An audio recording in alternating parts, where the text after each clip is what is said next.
విశ్వాసం ఉంచిన వాడు తెగిస్తాడు. అతడు మనుషుల మీద ఆనుకోవడానికి ఇష్టపడడిక. ఎవని మనసు నీ మీద ఆనుకొనునో వాని పూర్ణ శాంతి గలవానిగా చేతువు అనే మాట లేఖనంలో ఉంది. ఇర్మియా 17:5లో నరులను ఆశ్రయించి శరీరులను తనకు ఆధారముగా చేసుకొని యెహోవా మీద నుండి తన హృదయమును తొలగించుకొనివాడు శాపగ్రస్తుడు అనే మాట కూడా ఉంది. అక్కడ కొన్ని విషయాలు మాట్లాడతాడు. మేలు వచ్చినప్పుడు వానికి కనబడదు. ఎందుకంటే అతడు డిపెండ్ అయింది వ్యక్తుల మీద, మనుషుల మీద, దేవుని మీద కాదు. దేవుని మీద ఆధారపడిన వాడు ఇక మనుషులను లక్ష్య పెట్టాడు. ఇక వాళ్ళు ఏమన్నా అనుకొని ఏమన్నా అవని అనవసరం. నాకు దేవుడు ముఖ్యం. ఆయన నాకు అందుబాటులో ఉన్నాడు. ఆయన నా పిలుపు వింటాడు. ఆయన నా ప్రార్థనకు జవాబిస్తాడు. దేవునికి స్తోత్రం. గుడ్డివాడి దగ్గర ఉన్న తెగింపు తన విశ్వాసాన్ని వ్యక్తపరిచింది. ప్రియులారా, యేసు ప్రభు కేకలకు స్పందిస్తాడు. అయితే ఏ కేకలకో తెలుసా? అవిశ్వాసుల కేకలకు కాదు. అవిశ్వాసుల కేకలకు కాదు, విశ్వాసము గల కేకకు ఆయన స్పందిస్తాడు. అది రహస్యం.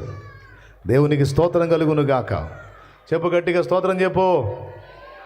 యేసు ప్రభు స్పందిస్తాడు. దేనికి స్పందిస్తాడో తెలుసా? అందరూ స్పర్శించే స్పర్శకు స్పందించడు.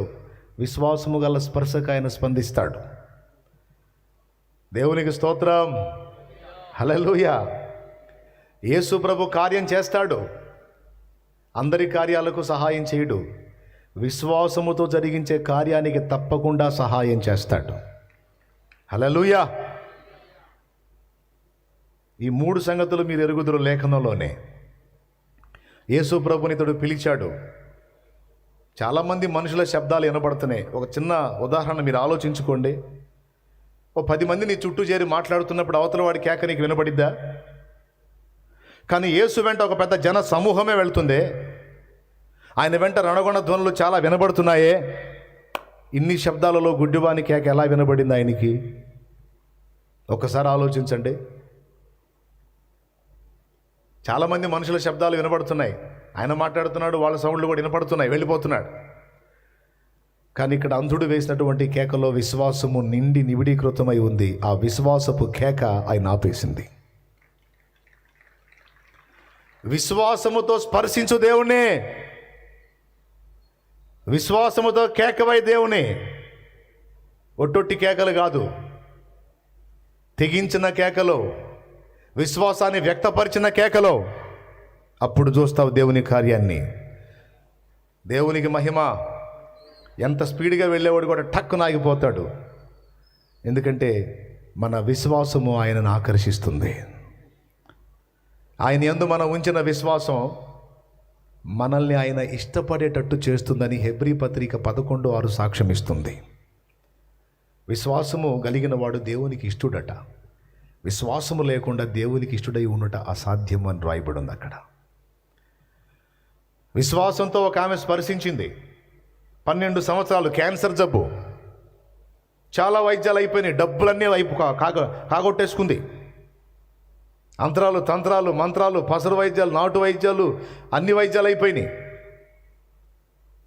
తగల 12 ఏళ్ళు రక్తస్రావం నిరంతరం అవుతానే ఉంటుంది ఆమెకి. 2 ఒకటి చావు, 2 దేవుడు. 1 చావు, 2 యేసు. యేసును గురించి విన్నది. ఆమె నిరీక్షణతో ఎదురు చూస్తూ ఉంది. నాకు అనిపిస్తుంది విశ్వాసం గల హృదయం కూడా యేసును ఆకర్షిస్తుంది. ఈ విశ్వాసంతో ఆయన కోసం ఎదురు చూసే హృదయాలు ఎక్కడున్నాయి అక్కడికి వెళతాడు. ఆయన వెళ్ళాడు అక్కడికి. ఈ గుడ్డివాని ముందుకు వచ్చాడు. యేసు కోసం ఎదురు చూస్తున్నాడు కనుక. ఆ రక్తస్రావం గల స్త్రీ దగ్గరకు వచ్చాడు. యేసు కోసం ఎదురు చూస్తుంది కనుక. ఆ జనసమూహం మహాగుంపు ఆయన వెంబడిస్తారు. 5,000 మంది ప్రజలు ఇంచుమించు తగ్గకుండా ఆయన ఫాలో అవుతూ ఉన్నారంటే ఎంత పెద్ద సమూహం ఉంటుందో ఒకసారి ఊహించండి.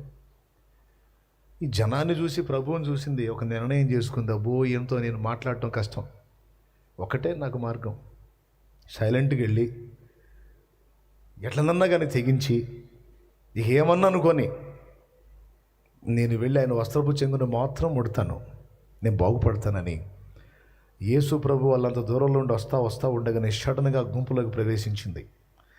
వాస్తవంగా అపవిత్రురాలుగా ఉన్న స్త్రీ ఇతరులను ముట్టరాదు.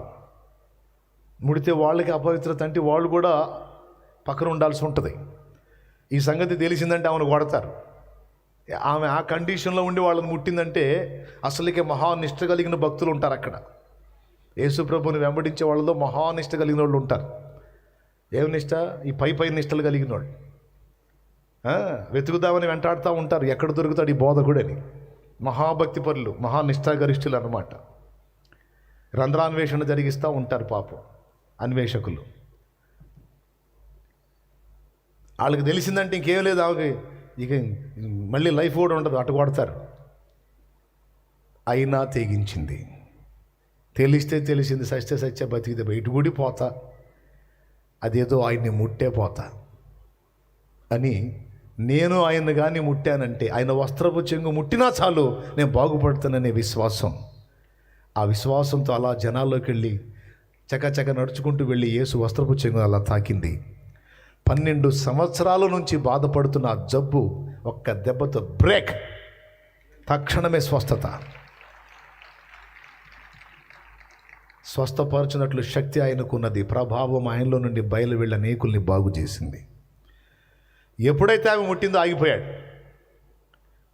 ఆగిపోయి అడుగుతాడు, నన్ను ఎవరో ముట్టారు, ఎవరు అంటాడు.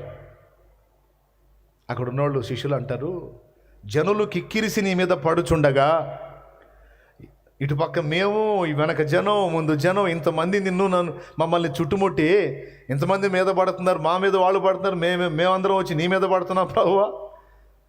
ఇంతమంది మేము నీ చుట్టూ ఉండి మిమ్మల్ని ముడుతుంటే నన్ను ముట్టిన వారెవరని అడుగుతావేంటి? యేసు సమాధానం, మీరు ముట్టింది వేరు, ఆ వ్యక్తి ముట్టింది వేరు, అది విశ్వాసపు స్పర్శ అన్నాడు. దేవునికి స్తోత్రం. అది అంతర్లీనంగా యేసు హృదయంలోని మాట. మీరందరూ స్పర్శిస్తున్నారు, ఇది మామూలుది.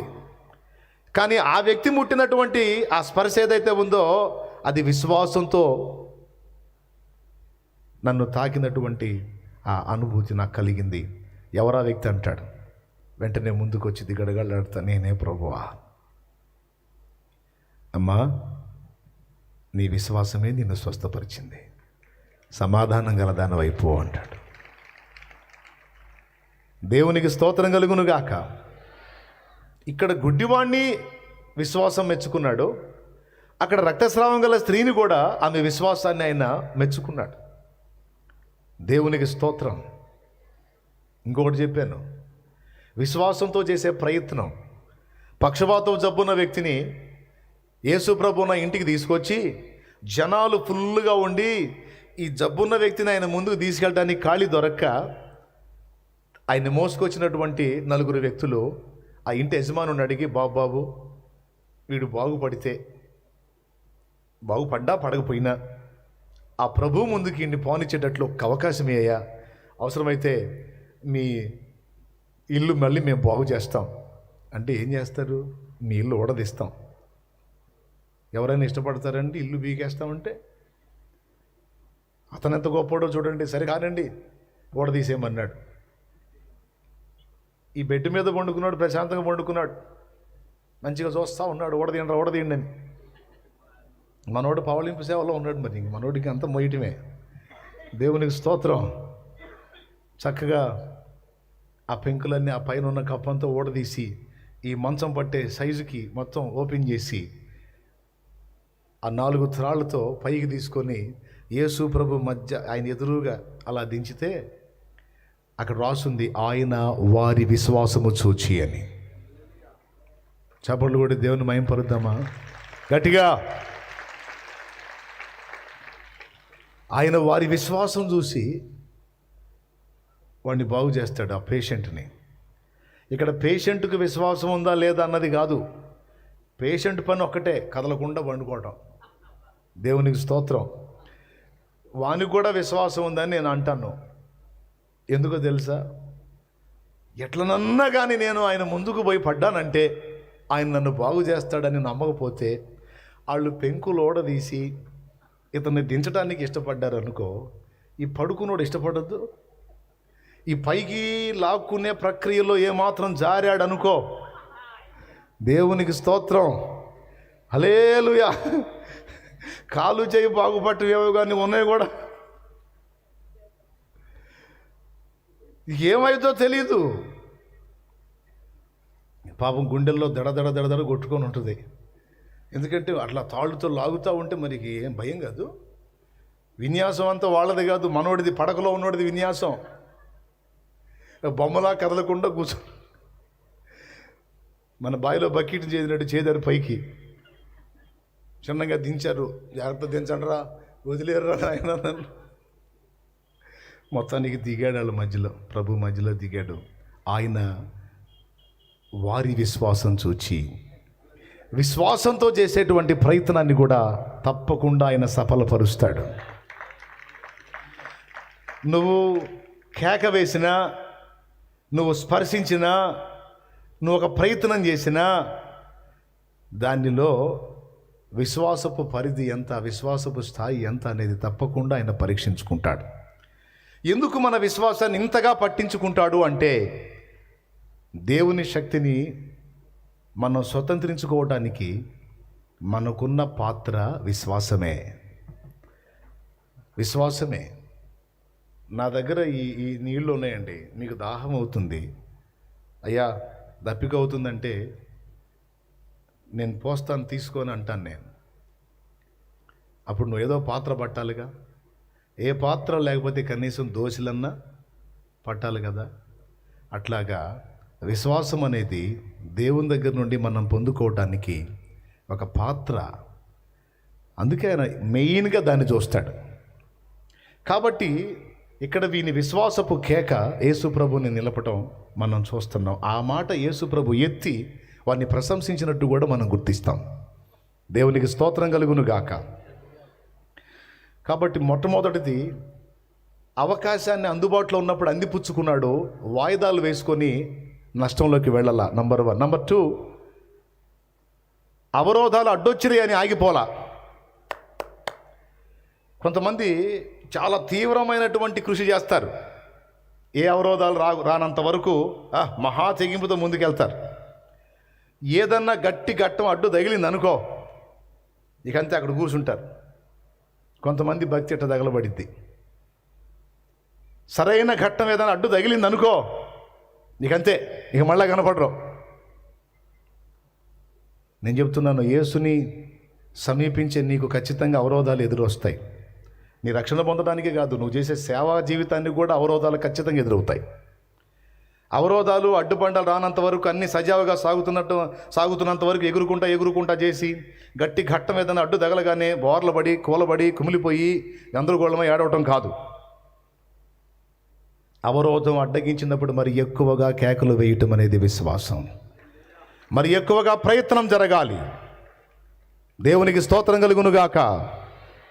విశ్వాసం కూలబడదు. విశ్వాసం ఎక్కడ వేసిన గొంగడ అక్కడే అన్నట్టు ఆగిపోదు. తప్పకుండా మళ్ళా ప్రయత్నం చేసిద్ది. ఇది ఏలియా మనకు చూపిస్తాడు. ఈ పాఠాన్ని ఏలియా నేర్పుతాడు. 7 మార్లు తన దాసుణ్ణి మెరక మీదకి పంపిస్తాడు. మొదటిసారి, బాబు 3.5 సంవత్సరం అయిందిరా వర్షం పడి, నేను ప్రార్థన చేస్తున్నా, దేవుడు వాన కురిపిస్తాడు, నువ్వు ఆ మెరకెక్కి సముద్రం వైపు చూడు, ఏదన్నా మేఘం పైకెక్కితే నాకు చెప్పు. అలాగే గురువుగారు అటు పరిగెత్తాడు, ప్రార్థన చేశాడు, వచ్చాడు. ఏమైనా కనపడిందా? ఏం కనపడలేదండి. కనపడలేదా? కనపడాలే, సరే పర్లేదు, నేను మళ్ళీ ప్రార్థన చేస్తాను, ఈసారి పోయి చూసిరా అంటాడు. ఇది మళ్ళీ మెరక మీదకి పోవాలా? ఈయన మళ్ళీ మోకాళ్ళు వేస్తాడు. మోకాళ్ళ మధ్య తలంచుకొని ప్రార్థన చేస్తూ ఉంటాడు, దేవా నీవిచ్చిన మాట చొప్పున వర్షాన్ని పంపించు అని. ఇట్లాగ మళ్ళీ వస్తాడు. ఏమైనా కనిపించిందా? ఏమీ కనిపించలేదు. కనపడలేదా? ఏందిరా, ఈరోజా రేపా ఆయన కార్యం చేస్తానంది? బహుశా కొంచెం టైం ఉందేమో, సరే పోదాంపా, మరోసారి ట్రై చేద్దాంలే అని లేచి వెళ్ళడే. వెళితే ఏలియా ఎందుకు అవుతాడు? వెళితే మనం అవుతాం, కానీ ఏలియా ఎందుకు అవుతాడు? స్తోత్రం. వెళ్ళేవాడు కాదు, మొండోడు. దేవుడు ఏందో తెలుసు, దేవుడి శక్తి ఏందో తెలుసు, మోకాళ్ళు నీ మొర్ర పెడితే జరిగే కార్యం ఏంటో తెలుసు. కొడితే గట్టి కొట్టండి, లేకపోతే సర్దుకోండి. ఎందుకు? హల్లెలూయా. తెలుసు, అందుకే మళ్ళా పోయి చూడంటాడు. ఆ వాన కురవటమేమో, నువ్వు ప్రార్థన చేయటమేమో కానీ నా కాళ్ళు పోతున్నాయి గురువు గారు అనుకుంటూ పోయి ఉంటాడు నాకు తెలిసి. మళ్ళీ పోయాడు, మళ్ళీ వచ్చాడు. ఏమన్నా కనిపించిందా? లేదు. మళ్ళీ పో. ఏంటి గురువుగారికి విసుగు రావట్లేదు? విసుగు రాదు, వాన కురిసిన దాకా లేవడం. అట్లాంటి మొండి మనిషి 6 సార్లు పోతాడు. ఏమన్నా కనిపించిందా? ఏం లేదు గురువుగారు, 6 సార్లు పోయి ఇచ్చాను గురువుగారు. అవునా? సరే, ఈసారి ఇంకా గట్టిగా దేవుణ్ణి వేడుకుంటాను, పో, ఇప్పుడు చూసి రాపో. అప్పుడు మళ్ళీ పరిగెత్తుతాడు. అప్పుడు కనపడిద్ది, 7వసారి కనపడిద్ది. అరచేయంత మేఘం, అరచేయంతే ఇంత మేఘం సముద్రంలో నుండి రయ్యమని పైకి వెళ్తూ ఉంటుంది. అది చూస్తాడు. అప్పుడు పరిగెత్తుకుంటూ వస్తాడు. గురువుగారు, నేను చూశాను. ఏం చూసావు? అరచెయ్యంత మేఘం సముద్రంలో నుండి పైకి వెళ్తుంది అన్నాడు. రైట్. ప్రార్థనకు జవాబిచ్చిన దేవునికి స్తోత్రం. హల్లెలూయా. వెంటనే ఏలియా ఏమన్నాడో తెలుసా? విస్తారమైన వర్షం కురవబోతుంది, వెళ్ళి అహబుకు చెప్పమన్నాడు. అరచెయ్యంత మేఘానికి విస్తారమైన వర్షమా? What is this? అరచేయంత మేఘానికి ఏమాత్రం వర్షం అండి, కానీ అరచేయంత మేఘానికి విస్తారమైన వర్షం కురుస్తుంది పో అన్నాడు. అంటే ఏంటో తెలుసా? ప్రార్థనకు జవాబు స్టార్ట్ అయింది, ఇక పట్టజాలనంత ఆన్సర్ వచ్చింది, ఇక పోమన్నాడు. అది దానికి నాంది అరచేయంత. అంటే ఇక బలమైన కార్యం జరగబోతుంది, పో. నీకు ఇంతలా సూచన అవసరంలా, కొంచెం సూచన చాలు, దాన్ని ఆధారం చేసుకొని దూసుకెళ్ళిపో. నిన్న ఆపటం ఎవడతరం కాదు. అరచేయంత సూచన నీకు కనపడితే చాలు, దేవుడు నీ పక్షాన ఉన్నాడు, వెళ్ళిపో, రాకెట్లకు దూసుకెళ్ళిపో. నిన్న ఆపటం ఎవడి వల్ల కాదు. కొంతమంది సేవ చేసేవాళ్ళు సూచన అడుగుతారు, చూపిస్తాడు దేవుడు. ఇంత చాలు, ఇంత కావాలా, అంత దారి చూపిస్తాడు. కొన్ని కార్యాలు చేస్తూ ఉంటాడు, దాన్ని ఆధారం చేసుకొని విశ్వాసంతో అడుగులు వేయి, గొప్ప ఉజ్జీవాన్ని నీలో నుండి రగిలిస్తాడు ఆయన. విశ్వాసి, దేవుడు ఇప్పటికే ఆయన నీకు తోడై ఉన్నట్టు కొన్ని సూచనలు చూయించాడు. నువ్వు అడిగిన విజ్ఞాపనలు కొన్నిటికి స్పష్టమైన జవాబులు ఇచ్చాడు. నీ కళ్ళారా అసాధ్యమైన వాటికి ఆన్సర్స్ ఇచ్చాడు. వాటిని బట్టి నువ్వు ధైర్యంగా ముందుకు సాగాలి. ఆయన నాకు తోడై ఉన్నాడు అని. మాటలు వింటాం కాదండి, అలాంటి పట్టు నేర్చుకోవాలి. రాకడలో నిలబడి అనేకులను నిలబెట్టేవాళ్ళు ఇలాంటి వాళ్ళు అయితేనే. ఉసురు మొహం వాళ్ళు అయితే ఏం నిలబెడతారు? ఏదో 1-2 సార్లు ప్రయత్నం చేసాం, ఏమి అట్లా కష్టం వెళ్ళే అని సర్దుకుంటే అట్లా సర్దుకోకూడదు. అంత సూచన చెయ్యి అందించాడా లేదా? అందించాడా? అట్లయితే వెళ్ళిపో. అంచెలంచెలుగా వెళ్తావు. దేవునికి మహిమ. అవరోధాలు వస్తాయి, అడ్డంకులు వస్తాయి, ప్రతికూలతలు వస్తాయి, ఖచ్చితంగా వస్తాయి. అది కూడా మళ్ళా అవి వస్తున్నాయి అంటేనే గుర్తు ఏంటంటే యేసు నీ కోసం నిలబడ్డాడని. బలమైన కార్యం ఉందనే. బలమైన కార్యం లేకపోతే రావు. అడ్డంకులు వస్తున్నాయి, అడ్డుబండ్లు వస్తున్నాయి అంటేనే కార్యం ఉందని అర్థం. ఏం చింతపడద్దు, మనోడే మనకు మాదిరి. దావీదు కుమారుడా నన్ను దాటిపోకయ్యా, నజరేతువాడా నన్ను విడిచిపోకయ్యా. దావీదు కుమారుడా నన్ను దాటిపోకయ్యా, నజరేతువాడా నన్ను విడిచిపోకయ్యా. నీవు తప్ప నాకి లోకంలో ఎవరు నారయ్యా, నీకు తప్ప నాలో ఎవరికి చోటే లేదయ్యా. నీవు తప్ప నాకి లోకంలో ఎవరు నారయ్యా, నీకు తప్ప నాలో ఎవరికి చోటే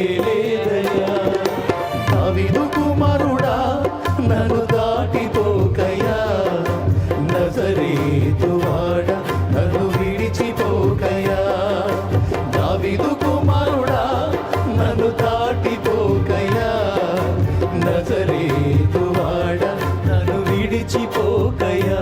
దేవునికి మహిమ. అతడే మనకు మాదిరి. అవరోధాలు వచ్చినప్పుడు బిగ్గరగా కేక వేయాలి. మరి వాళ్ళకేం తెలుసండి? అడ్డుకునే వాళ్ళకి తెలుసా మన బాధలో? పాపం కళ్ళు లేనోడి బాధ తెలుసా? ఏమంటాడు తెలుసా? ఎందుకురా నన్ను ఆపుతున్నారు? ఎన్నోసార్లు గుంటలో పడ్డానరా, ఎదురు రాయి ఉందో రప్పుందో తెలియకుండా కాళ్ళకు తట్టుకొని బోర్ల పడి ఎన్నోసార్లు ఈ ముక్కు పగిలి రక్తం వచ్చిందిరా, ఈ నోరు పగిలి రక్తం వచ్చిందిరా,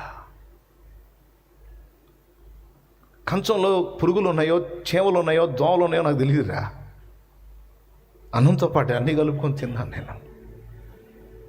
ఎందుకురా నన్ను ఆపుతున్నారు? ఎందుకురా నన్ను ఊరకుండమంటున్నారు? శాపాన్ని అనుభవిస్తున్నాను రా, నేను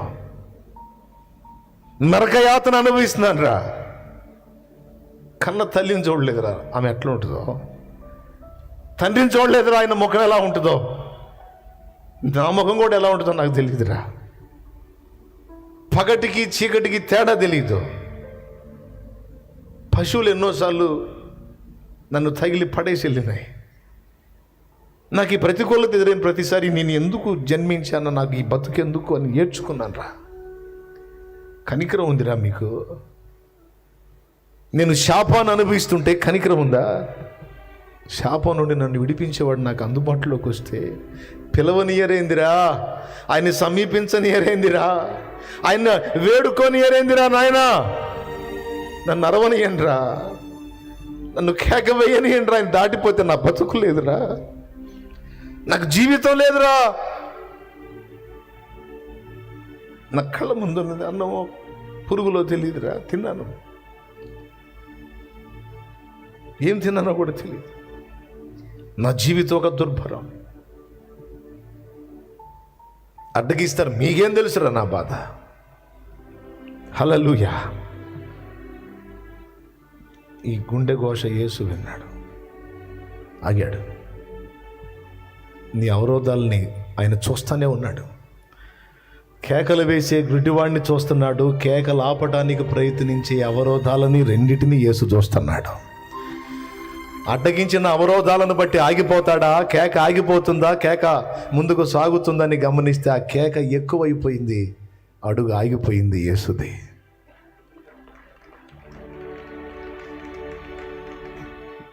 వీడిని అడ్డగించిన వాళ్ళు కూడా నిశ్చేష్టులై నిలబడిపోయారు. వీడికేం పిచ్చెక్కింది, అయ్యింతను కేకలేస్తున్నాడు. చివరికి యేసు చెప్పాడు, వాడిని నా ఎద్దుకు తీసుకొని రండి అని. అప్పుడు పరిగెత్తుకుంటూ వచ్చేసారు. ఇదిగో కేకేసి నువ్వేనా, నువ్వేనా? అయ్యా నేనే బాబా, నేనే నేనే నేనే నేనే. యేసు నీ పిలుపు విన్నాడు, తీసుకొని రమ్మంటున్నాడు. అవునా? నన్ను పాపం తీసుకెళ్ళండి, అయ్యా తీసుకెళ్ళండి. పాపం ఇందాక నుంచి అరుస్తున్నాడు, మేము అనవసరంగా వద్దొద్దు అరవక ఊరకుండాని అంటున్నాం. పాపం విన్నాడా? తీసుకెళ్ళండి. పాపం కళ్ళు లేనాడు. అబ్బా ఆయన దగ్గరికి వెళ్ళి నిలబడ్డాడు. ఇందులో నీకు సంబంధించినవి కూడా గమనించుకో. యేసుప్రభు దగ్గరికి వెళ్ళినప్పుడు యేసుప్రభు అన్నాడు, నేను నీకేం చేయగోరుతున్నావు అని. మనం దేవుని ముందుకు వెళ్ళినప్పుడు ఏదైనా నువ్వు దేవుని వేడుకునేటప్పుడు ఒక స్పష్టతని మన నుండి దేవుడు ఆశిస్తాడన్నది ఈ సందర్భం మనకి సూచిస్తుంది. ఎన్నిసార్లు నువ్వు దేవుని సమీపిస్తావో, మోకాళ్ళను దేవుని వేడుకుంటావో, వేడుకున్న ప్రతిసారి నువ్వు దేవుని ముందు ఏం ఉంచాలనుకుంటున్నావు, దేవునితో ఏం చెప్పాలనుకుంటున్నావు, ఆ విషయంలో నువ్వు క్లియర్గా ఉండాలి, స్పష్టంగా ఉండాలి. అంతే. అది నీ నోటి నుంచే రావాలి, నీ హృదయంలో నుండే రావాలి. దాన్ని ఎదురు చూస్తాడు ఆయన. నీవేమి కోరుచున్నావు అన్నాడు. ఏమన్నాడు? నీవేమి కోరుచున్నావు అన్నాడు. అప్పుడు అతడు అన్నాడు, కళ్ళు లేనోడు ఏం కోరతాడండి? కళ్ళు లేనోడు ఏం కోరతాడు? పెళ్ళి కోరతాడా, లేకపోతే ఇల్లు కోరతాడా? కళ్ళు లేనోడు కళ్ళే కదా అడుగుతాడు. మళ్ళీ దీనికి మళ్ళీ ఆయన ప్రశ్నించడం ఎందుకు? నేను నీకేం చేయగోరుచున్నాను అడగటం ఎందుకు అంటే, తన హృదయంలో తను ఏం వాంఛిస్తున్నాడో తన నోటి నుండే వినాలని దేవుడు ఎదురు చూస్తున్నాడు. నీవేమి కోరుచున్నావు? ప్రార్థించేవాడు విశ్వాసం, అవరోధాలను లెక్క చేయని తనం, ప్రార్థించేవాడు దేవుణ్ణి వేడుకునేవాడు, వ్యక్తపరిచే స్పష్టత, ఈ మూడు అవసరమే. కొంతమంది మోకాళ్ళు నిన్ను ఆశీర్వదించు ప్రభు, ఆశీర్వదించు ప్రభు, ఆశీర్వదించు ప్రభు అంటది, ఒక్కటే దొరికింది. ఆశీర్వదించు అనే ఒక మాట వెనక చాలా ఉన్నాయి. డబ్బు పరంగా దీవించాలా, ఆరోగ్యపరంగా ఆశీర్వదించాలా, సంతానపరంగా ఆశీర్వదించాలా, ఆత్మీయంగా ఆశీర్వదించాలా, నీ భూ పంట విషయంలో ఆశీర్వదించాలా, నీ వ్యాపార విషయంలో ఆశీర్వదించాలా, నీ ఉద్యోగ విషయంలో ఆశీర్వదించాలా, లేకపోతే నీ పిల్లలు లేదా నీ మనవల విషయంలో ఆశీర్వదించాలా, ఏ విషయంలో బ్లెస్సింగ్ కోరుతున్నావు? అసలు ఏం అడుగుతున్నావు దేవుని ముందు? మోకాళ్ళను ఏ కాడికి తడవకు ఒకసారి ఆశీర్వదించు నాయన, ఆశీర్వదించు అంటే ఏదో ఒకటి ఆశీర్వదించే ప్రభా. దేవుని ముందుకు వెళ్ళినప్పుడు దావీదన్నాడు, వేకువనే నేను లేచి మాటలను ప్రార్థనను సిద్ధపరచుకొని నీ దగ్గరకు వస్తానన్నాడు. మాటలను సిద్ధపరచుకొని నీ ముందు కూర్చుంటానయ్యా నేను అన్నాడు. గౌరవనీయమైన వ్యక్తి ముందుకు వెళ్ళేటప్పుడు ఏది పడితే అది మాట్లాడతాము. మనం ముందే డిసైడ్ చేసుకుంటాం, ఏం అడగాలో, ఎంత అడగాలో, ఎందుకు అడగాలో, ఎలా అడగాలో మొత్తం 1, 2, 3, 4 సార్లు అన్నీ స్పష్టంగా ఆలోచించుకొని, కొంతమంది అయితే ఎందుకు ఇంత మంచిదని పేపర్ మీద రాసుకొని, మరి ఏం లేదండి మిమ్మల్ని కొన్ని అడగాలనుకుంటున్నానని, నంబర్ 1 ఇది, నంబర్ 2 ఇది స్పష్టంగా ఇస్తారు. ఒక గౌరవనీయమైన వ్యక్తి ముందుకు వెళ్ళినప్పుడు ఎక్కువ టైము వాళ్ళు ఎవరు కనుక ఆ ఉన్న టైంలో వారికి స్పష్టంగా చెప్పడానికి. ఒకవేళ టైం ఇచ్చినా మనకి మర్యాద కాదు, గౌరవనీయమైన వ్యక్తి టైం తీసేయటం. ఏంటండి ఎమ్మెల్యే గారు, ఏంటి సంగతులు ఏముంది, బాగానే ఉంది, కానీ ఏంటి నువ్వు ఎందుకు వచ్చావు? ఎందుకేం లేదు మామూలుగా, అసలు ఏంటి సంగతులని అంటే ఏమంటాడు? సంగతి తర్వాత నీ సంగతి ఏందో చెప్పు అంటాడు. సంగతుల గురించి కాదు, లేకపోతే మాట్లాడదామని ఏం అన్నావు నువ్వు, ఎట్టుంటుంది? ఎవరు ఈయన తీసుకెళ్ళి బయట ఏంటి అంటాడు. ఎమ్మెల్యే ఊరుకోడు, ముఖ్యమంత్రి అసలు ఊరుకోడు. అది టైం దొరకడమే కష్టం. స్తోత్రం. మరి వాళ్ళకంటే తీసేసినాడు దేవుడు సర్వోన్నతుడు. ఆయన ఎదుటికి వెళ్ళినప్పుడు మాటలను సిద్ధపరచుకొని వెళ్ళాలి. నువ్వేం అడగాలనుకుంటున్నావో స్పష్టంగా దేవుని ముందు ఉంచాలి.